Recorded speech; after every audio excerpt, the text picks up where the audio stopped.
मुझे आज भी याद है कि 2004 में जब मैं परमेश्वर में आया तो जिस ग्रुप में मैं संगति करता था वो हर हफ्ते 3 दिन रात के रोजे रखते थे। एक हफ्ते में, हर एक हफ्ते में, सोमवार से लेके संडे से लेके सैटरडे तक, सोम से संडे तक 7 दिन में 3 रोजे दिन रात के। डे के तो होते ही थे ना, वो तो मिस ही नहीं होते थे, लेकिन दिन रात के भी होते थे। हर हफ्ते की मैं बात कर रहा हूं। मेरी लाइफ के जो पहला साल, दूसरा साल टोटल रोजों में निकला है, सिर्फ रोजों में निकला है। मैंने कम खाया होगा, रोजे ज्यादा रखे होंगे। मुझे ओवर रोजे रखने के कारण मेरे पेट में भी बहुत सारी प्रॉब्लम्स पैदा हो गई थी, लेकिन यीशु मसीह में की गई मेहनत कभी व्यर्थ नहीं जाती। तो परमेश्वर ने वो सारा कुछ कवर भी कर दिया, लेकिन जो सामर्थ का नींव, जो फाउंडेशन 2004 और 5 में पड़ी थी, उसका असर आज दुनिया देख रही। बाइबल का वचन इतना क्लियर और सख्त है और इतना शानदार है कि क्या कहने, मैं आपको बताता हूं। वचन कहता है कि एसाव याकूब 2 जुड़वा भाई थे, और बाइबल कहती है एसाव जब आया तो अपने भाई को उसने दाल पकाते हुए देखा। कहता है दाल मुझे चाहिए। कहता है दाल तुझे दे दूंगा, लेकिन तू बड़ा है। जुड़वा थे पहले, वो आया था। कहता तू बड़ा है तो तू ऐसा कर, अपने बड़े होने का पद मुझे बेच दे। याकूब ने कहा तू बड़ा है तो अपना पद मुझे दे दे, मैं दाल तुझे दे दूंगा। और वचन कहता है कि एक बार के भोजन के बदले में उसने अपने बड़े होने के पद को बेच दिया। और जब आशीष पाने के लिए निकला अपने बाप से, क्योंकि बड़ों को ज्यादा आशीष मिलती थी पहलोठों को, तो लिखा वो आशीष पाने के योग्य नहीं ठहरा। आंसू बहाने पर भी, तौबा करने पर भी उसे कोई भी आशीष नहीं मिली। क्यों? क्योंकि उसने शरीर को फॉलो किया था। जो लोग शरीर को फॉलो करते हैं वो आशीष पाने के योग्य नहीं है। वचन कहता है कि अगर आप व्यभिचार में गिर गए, अगर आप पाप में गिर गए, अगर आप चोरी में गिर गए, तो आप सेवा करने के भी काबिल नहीं हैं उच्च पद की। वचन तो इतना गहरा है वचन। तो शैतान लोगों को नाकामयाब कैसे करता है? उनको शरीर के पीछे लगाता है, उनको पाप के पीछे लगाता है, डर के पीछे लगाता है, लोभ के पीछे लगाता है, लालच के पीछे, घमंड के पीछे, व्यभिचार के पीछे। और रोजे के उपवास क्या करता है? जब आप उपवास करते हैं, उपवास आपके शारीरिक, जो आपका बॉस बन गया शरीर। अगर शरीर ने कह दिया कि रात को आपको मोबाइल देखना ही देखना है, गंदी फिल्म देखनी ही देखनी है, तो आप उसको करते हैं, क्योंकि आपका शरीर भारा है, आपकी स्पिरिट हल्की है। आपका बॉस आपका शरीर है। और इसीलिए जब आत्मिक कामों में आप जाते हैं, जब आपको एक ब्रेक थ्रू की जरूरत होती है, जब आपको एक हीलिंग की जरूरत होती है, जब आपको परमेश्वर का हाथ चाहिए होता है, तब क्या होता है? तब आप चाहते हुए भी कुछ नहीं कर सकते, क्योंकि आपकी आत्मिक जो जिंदगी है वो कमजोर है। और जब आपको जरूरत होती है आप कुछ कर नहीं पाते हैं। अपने हाथों को उठाओ, प्रभु से कहो, खुदावन मैं अपने शरीर के अनुसार नहीं,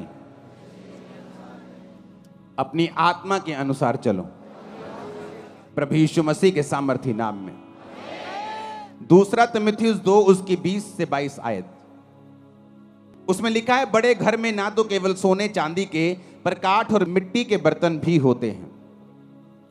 कोई कोई आदर, कोई कोई अनादर के लिए। यदि कोई अपने आप को इनसे शुद्ध करेगा तो आदर का बर्तन और पवित्र ठहरेगा और स्वामी के काम आएगा और हर एक भले काम के लिए तैयार होगा। जवानी की अभिलाषाओं से भाग, और जो शुद्ध मन से प्रभु का नाम लेते हैं उनके साथ धर्म, विश्वास, प्रेम और मेल मिलाप का पीछा कर। परमेश्वर ने कहा बड़े घर में सिर्फ सोने और चांदी के ही नहीं, काठ और मिट्टी के बर्तन भी होते हैं। अब आपके घर में बहुत से बर्तन हैं। एक आपके घर में गिलास है, आपकी रसोई घर में, जिससे आप पानी पीते हैं। प्लेट पड़ी है जिससे आप खाना खाते हैं।